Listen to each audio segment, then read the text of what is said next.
are squares. Okay, so what are you going to do if you're a theist and you are confronted with this? You're going to move to the revised legislation thesis, divine nature theory.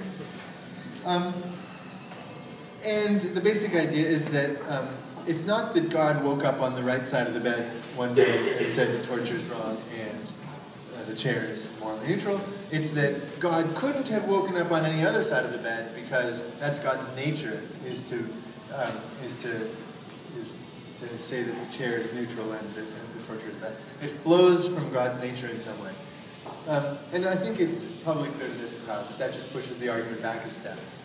Could God have had the opposite nature? And so if so, then again, we're just saying that there's nothing about torture that's wrong. There's something that only has to do with that God's nature happens to be opposed to it. That's basically circular reasoning, almost the perfect definition of circular reasoning. We know that God is good because God is good, and that's why we know God's good, because God is good. Right, exactly. You just going around in circles. Right, that's right. That's it. Okay, so let's leave those aside for the moment. I'm going to come back to them. If you were trying to defend a theistic morality, you might move to the next claim, which is the normativity thesis.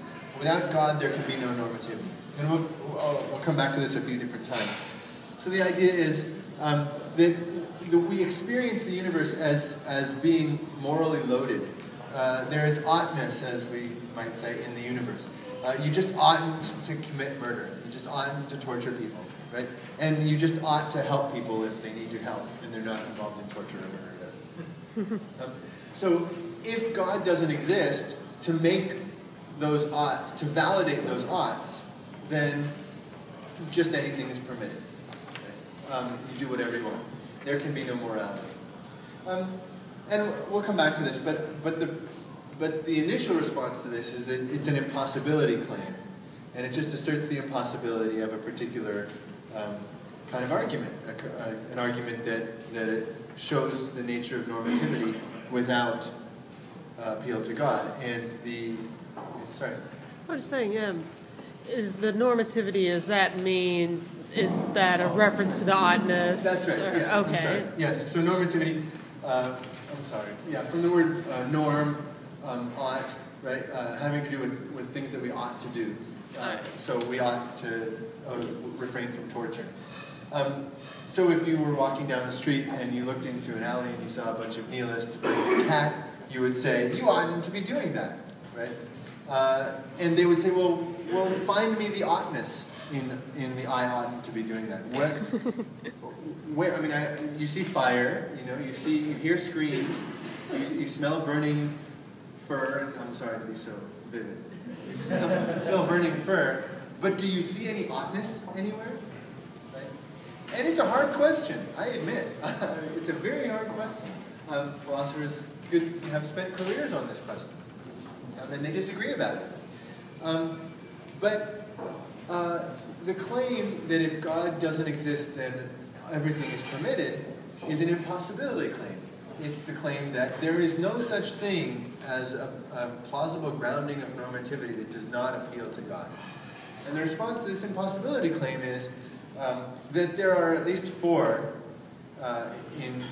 current in contemporary metaethics, which are superior in terms of the quality of the argumentation and the plausibility of the premises to the theistic grounding of the ought. Okay, and those four, I just list them here. Kantian view, an Aristotelian view, a contractualist view predicated on the equal worth of persons, and a utilitarian view. Any of those could give you an account of the nature of that ought that would be a non-theistic account. Any of those is a more coherent argument and dependent on fewer implausible assumptions than a theistic grounding for the ought. And so the response to the claim that if God doesn't exist, everything is permitted, the response to that claim is, well, you've just said that there can be no grounding of any ought claim without appeal to divine source. And yet, here are at least four groundings for ought claims.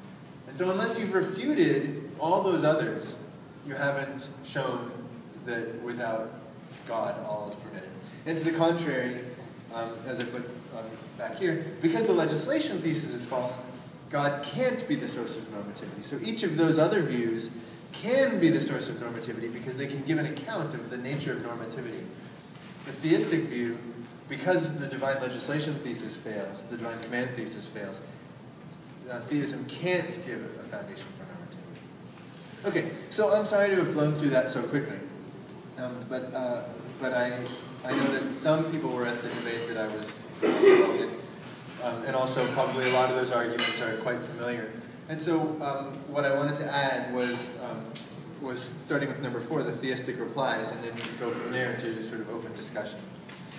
And so the initial, one of the things that struck me about this debate was that my interlocutor, Mark Coppinger, said, immediately shifted, or not quite immediately, but pretty quickly shifted to what I would consider here this natural law theory, which is incompatible with, I take it, I mean, I'm not an expert, but I take it it's incompatible with the Southern Baptist doctrine that he purported to be defending. And so actually he was challenged on this by a student of his own, I think, who asked a question, and he kind of fudged the answer, and I think it's really interesting that he did. Because what he in effect accepted was what I offered as a, a non-theistic foundation for normativity that's compatible with theism, right? And that's natural law theory. And I sort of put it here, God made us a certain way. We have a certain nature. Because we have that nature, right, we're vulnerable to attack. We have to make plans. We rely on other people to fulfill those plans. We are dependent on other people's care for at least the first decade or decade and a half of our lives, and often for the last decade of our lives, we're dependent on, in particular, other people for care. And these are features of human nature, right? Of human society, human life. If those were different, then morality might be different. Right? If we weren't vulnerable to attack, right? If we weren't physically vulnerable, such that a baseball bat hit over our head would just crack the basebal bat and we wouldn't notice it, like General Zod in Superman 2, remember when he fired the rude noisemaker, right? If we were like that, right, then it wouldn't be immoral to shoot people, right? It wouldn't be immoral to throw people off bridges and stuff like that. And so on a natural law view, which is compatible with or developed by theists, right, who are particularly St. Thomas Aquinas, and on a natural law view, you say, well, it's because of our nature that it's wrong to treat us in certain ways, and it's right to treat us in certain other ways. But the source of the rightness and the wrongness has to do with our nature, and perhaps also you can add our purpose in the universe, not God's having said so. So given that we have this nature, God could not have said, God would have been powerless to say that it would be right to hit people over the head with baseball bats, given that we are physically vulnerable. Right? So let me make sure I'm saying this clearly.